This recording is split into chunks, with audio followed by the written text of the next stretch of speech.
In this video, I'm going to show you how to connect your LG air conditioner to Wi-Fi step by step so you can control it easily with the LG ThinQ app.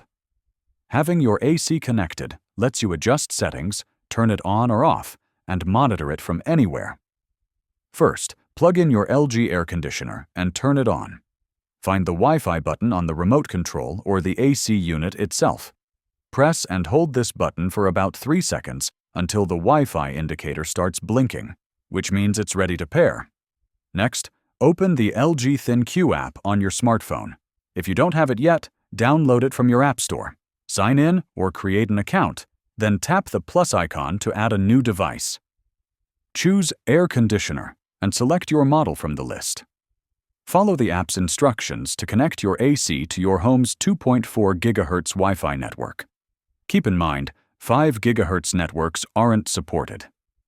When the connection is successful, the Wi-Fi light on your AC will stay solid. Now you can easily control your LG air conditioner through the app anytime you want. If this video helped you, please like and subscribe to the channel for more helpful smart home guides.